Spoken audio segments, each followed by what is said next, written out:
This afternoon, we have the pleasure to speak with Lisa Ryan, who is the founder of Grategy. We're going to be talking about her most recent book, which is Smart Plant, aligning AI, automation, and people. So Lisa is a manufacturing leadership expert. She's obviously an author and a certified speaking professional who helps manufacturers strengthen human judgment, workforce engagement, and knowledge transfer in this age that we're in of AI. Through more than 200 in-depth interviews with manufacturing leaders on the Manufacturers Network podcast, she identified a growing challenge, and that is that as automation advances, critical human judgment and institutional knowledge can quietly erode if organizations are not intentional about developing their people alongside the technology. Welcome, Lisa. All right, it's great to be here. So what are some of the biggest mistakes that you're seeing that leaders are making when they focus too heavily on technology without also investing in people? It's interesting because I think that AI does a great job. I'm friends with the robots and they help me run my business quite well. But I also think that there's this feeling that robots are magical. AI is magical and it can make all the decisions that humans used to be able to make. So we're just going to turn it over to the machines and just ignore that person who's been working on that machine for the last 40 years and has built up this sensory library where basically they can see, they can smell, they can feel when something's about to go wrong. But if the dashboards are saying, hey, everything's cool, then a lot of times leadership is more likely to say, hey, the machines say the dashboard is green, move along. And you only can do that to your people so many times before they start saying, what's the point of me speaking up? And you start to lose not only that tribal knowledge that we are not doing a good job of capturing from our employees before that silver tsunami walks out the door and takes all of that information and knowledge and sensory library experience with them. Yeah, appreciate that, Lisa, and your perspective. And in the book, you talk about aligning AI, automation, and people. Can you talk about what true alignment actually looks like on the plant floor, and how can manufacturing leaders figure out if that alignment is missing? Every time you are making a decision as far as something that you're going to automate or use AI for, to really sit down and say, what judgment, is this something that we're removing human judgment from this process?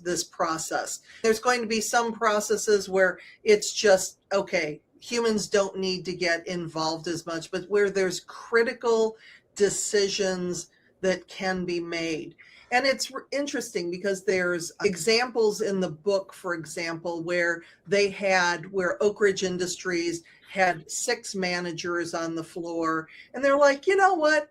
We don't really need that because it's a little bit redundant. So why don't we just go down to 4?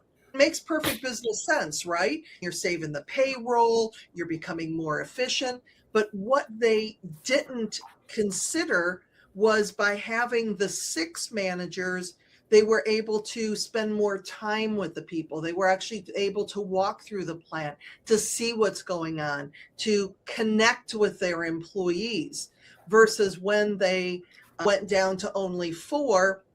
Now it was a lot more that I don't have time to talk to you, and they lost some of that connection. So there's things that look really good on paper, but if we actually sat down and asked the question, okay, what would we lose by taking this step? And being okay to, as one of my friends likes to call it, murder board it. Basically, put the thought of an idea, this is what we're going to do, and have the other people in the room just try to murder it and tell you all the reasons why it won't work or why you're going to use it, what you're going to lose. I think about this issue of the alignment side, and I struggle. It's interesting. Now I'm going to go back 10 years, let's say. And working on the shop floor, we were trying to create an environment where our employees would use data to make decisions, right? So Mhm. I didn't want them to think to use their intuition. I was asking the question, what does the data tell us? But talk about this evolution, and as a leader, how do I make that evolution? It's interesting because when we first started automating things, it was really this garbage in, garbage out. So the humans worked alongside the robots and learned to program them and how to get the robot to do what you wanted it to do. And it was really a lot of the human expertise that went into that process.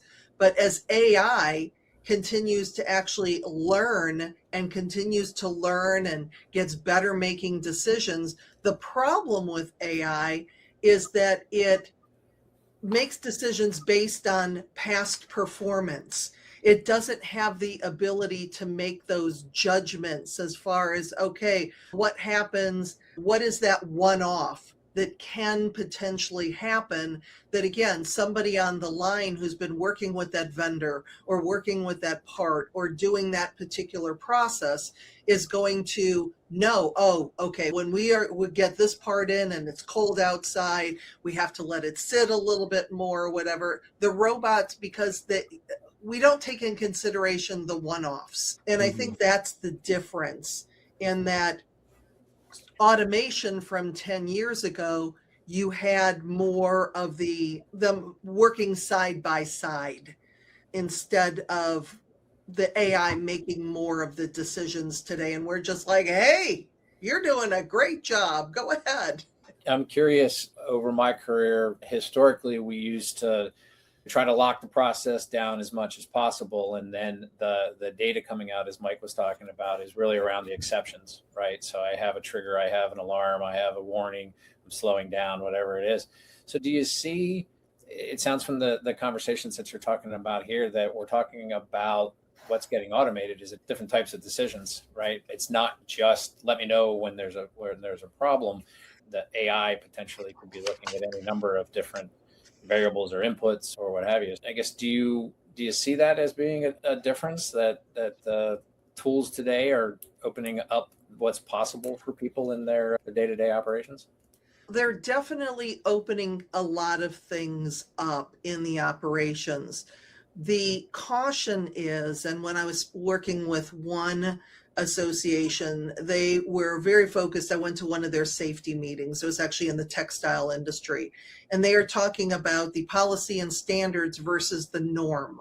Okay, you can have all the policies you want, you can have all the standard procedures, SOPs, you name it. But what are the employees actually doing? What is the norm? Everybody says from a safety standpoint, yeah, you can stop the machine at any time. If you feel that something's going wrong, you just feel free to shut the line down from a safety standpoint. But what happens when people actually do that? What are the repercussions? If they save the day, then they're a hero. But if nothing happened, then they're going to say, that was a total waste of time. Do you know what you just cost us from shutting that line down? And people see that there's a negative consequence for taking positive action. And again, they stop doing it. So, whatever you're saying as far as these performance, these standard operating procedures, you have to make sure that you're modeling the behavior that you want to see and make sure that everything that we're doing is a learning experience. I keep thinking about the fact of how AI has changed my life and my business in the 3 years I've been using it. I can't even imagine what it's going to look 3 years from now. I really can't imagine. And we're all learning because every day the data is changing. If you look at the numbers as far as how everything is changing so quickly compared to what it was doing 10 years ago, I think that when we have that curiosity and we're willing to let people make mistakes, to fail forward, to learn from their experiences, and also, and I know we're going to talk about, but capturing the tribal knowledge that's walking out the door so that we can make sure the next generation who is very tech savvy, but they also have the day-to-day expertise that they need so that we can be successful in manufacturing. Appreciate that, Mike. I don't mean to jump and ask all the questions, but my mind's racing. So I guess one of the things I'd like to stick with, if you don't mind for a second, Lisa, is the point about innovation and such. And I've used a couple times in public an example of my son who's in his first job, not in manufacturing. And so I'm wondering what you're seeing either directly in the conversations you're having, with manufacturers or more broadly across the industry. I think there's got to be a balance there between unleashing the innovation, but having some set of guide rails or guardrails to keep everybody safe. Are you seeing that? No, I see it across the board, because you have that scale, but then you also have that mentality of who do you think you are bringing these new ideas to us? We've been doing it this way for 40 years. You need to pay your dues. We may do that. One of the things that I share all the time in my programs is you're a manager, you're sitting in your office, and you have that brand new employee walk into your office, sit down uninvited, and look at you and say, I know I've only been here for 3 days, but I see some things and I'd like to share them with you. Now, there's going to be some managers that they are doing everything in their mind so their eyes do not roll back in their head, because they're like, who do you think you are, new kid on the block? But what if they're right? What if these people are coming in like your son? They see the world differently. They're tech savvy. So I think that there is the guardrails. It's just hard to determine what those are going to be, because we want to learn the lesson. We want to be able to keep innovating and maybe having checkpoints. What is the actual goal? Because a lot of times before, we would look at productivity as face time. If you were working 10 hours a day and you were at the plant, it didn't matter if you played solitaire all day. You were there. And now if we focus on results and people are getting it done in 5 hours, okay, cool. That's great. But looking at the projects that your son is given and employees like your son are given, what is the result that we're looking for in that? Because otherwise it's just a continuous experiment. And the productivity gains that plant has gained as a result, and how wonderful the results must be until the catastrophe hits. A wise manager, and I'm wondering if you see it this way, the role that you just alluded to is you want individuals to speak up and talk about things and bring things to people's attention that maybe the AI can't predict, right? And so it almost as if you almost can't book, I'm using a book, all those productivity gains, because you're going to want to shut the line down and listen to the individual and coach and talk about this and realize that, hey, that's not really reality. Reality is you still have to be able to, if you want people to be involved, and we do, in order to pick up on those things that could happen, we're going to have to accept that we're going to take some downtime. We're going to take some time, have those conversations. Is that that's how I took what that's about, is that all those benefits, you're going to have to back off a little bit and keep some of that so you can continue to coach and develop your teams. And it was funny because when I first started putting together the book, and I was leading with my mastermind, and I was talking about the fact that Oak Ridge had 500 days of perfect uptime, and we were talking, and there was one guy, the author of the murder board theory, was saying, you know what, if I'm seeing all those numbers, man, I'm happy about it. Why are you telling me that I'm going to make less money and take a hit on productivity when we're putting human judgment in instead of just letting the machines go?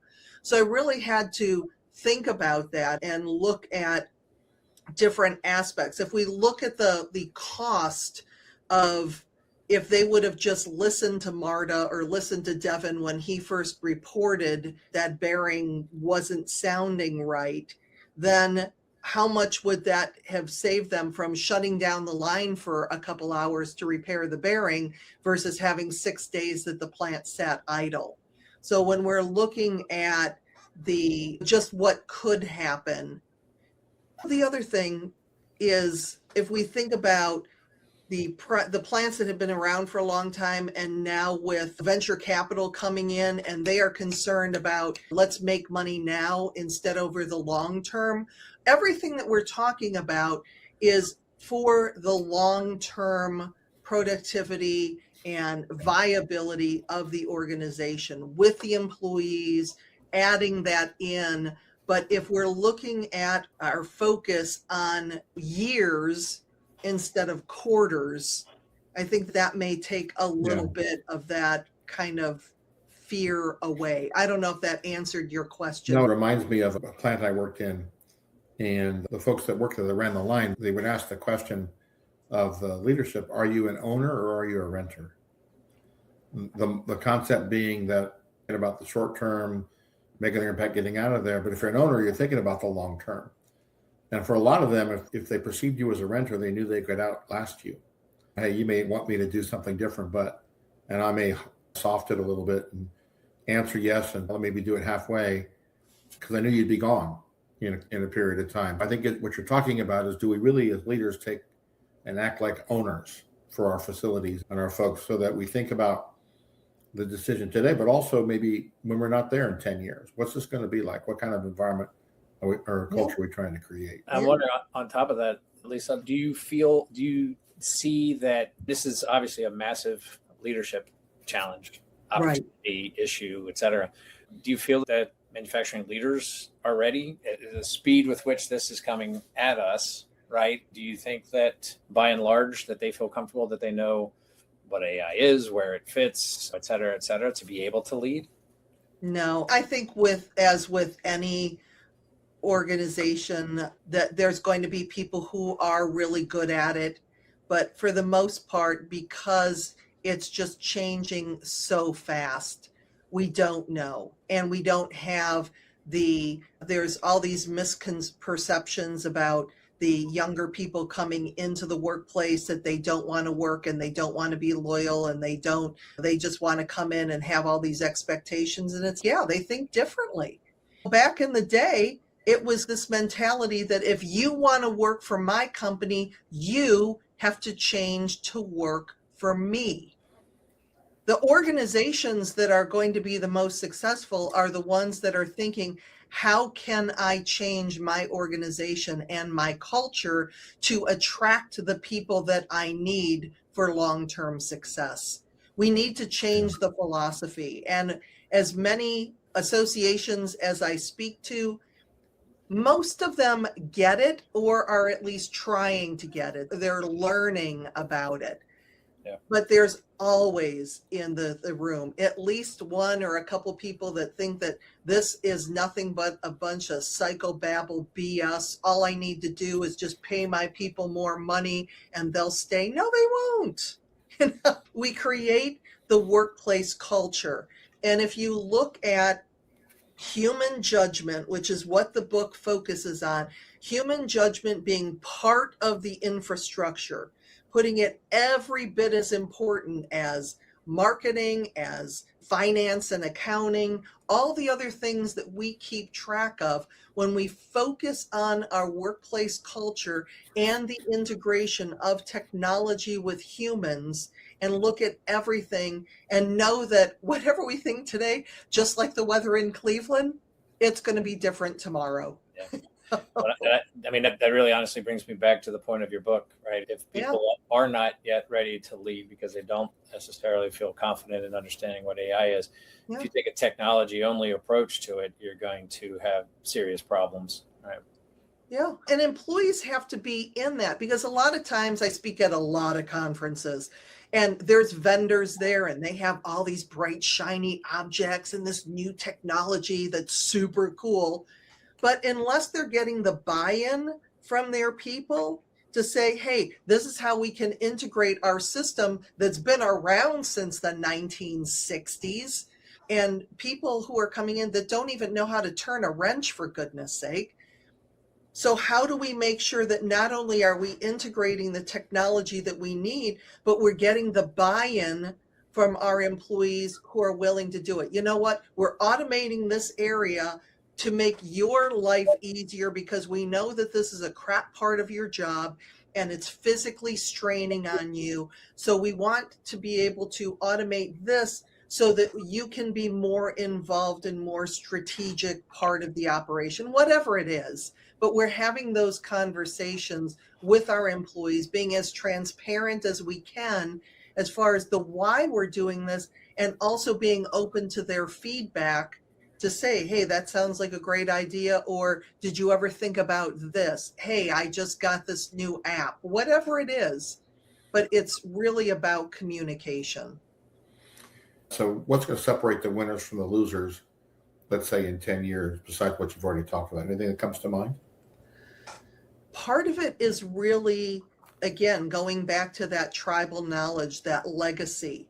If we look at the knowledge that's walking out the door, I was working with a group recently and asked them the question, what do you know about your job that's no one's ever asked you about?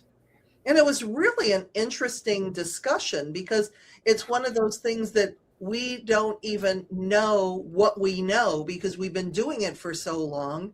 And maybe it's something that person retires, and 3 months later, we're like, Frank's been taking care of that the whole time. None of us have any idea what's going on. So, how are we capturing that knowledge so that we have it and putting it in a way? Because we also know that baby boomers have been really close to the vest as far as I'm holding this information because this is my power. This is what's going to keep me here because I know stuff. But if you instead approach it of, you know what, Bob, you've been here for 30 years. You've done an amazing job. We want to be able to capture that. So it's all about your legacy, Bob. Now, physically, we know you are not going to be here for 30 more years. Okay. It's just not probably going to happen. And we want the knowledge, skills, the expertise that you've been given us to carry on in this legacy. And that's why we're giving you this intern or wanting you to mentor this person or doing consulting work or whatever it is so that people can get inside Frank's head or Bob's head or Jane's head, whoever it is, and get that knowledge that we don't even know how valuable it is until we don't have that person to count on anymore. A lot of the work that we do here in the region centers on having conversations about tensions that we see in the marketplace and what you're talking about as far as knowledge capture and what's my value to the company versus what is who owns the information, the knowledge, right? What's the value of it, that sort of stuff. It is a tension, and we're starting to poke at it here. And I think another thing that's really interesting is a lot of the manufacturers that I speak with know that it's a problem, but they don't even know how to define what the problem is. They don't have a plan for who owns the problem and a line of attack of how they're going to go solve the problem. So I think we'll be talking about this for a good while yet to go. Absolutely. So as we wrap up, Lisa, how about your final thoughts for our audience today? It really is about the making human judgment continue to be part of the infrastructure of the organization, listening to your people, capturing that knowledge, looking at the line as far as where does human judgment still matter, what can get us in trouble, but also going back to, we have the policies, the SOPs, the procedures, all of that, but what is the norm? What happens when somebody does come forward and share their judgment, share their knowledge? Is it something that's being celebrated and congratulated, whether it was a problem or not? Or is there a punitive reaction if there was no issue?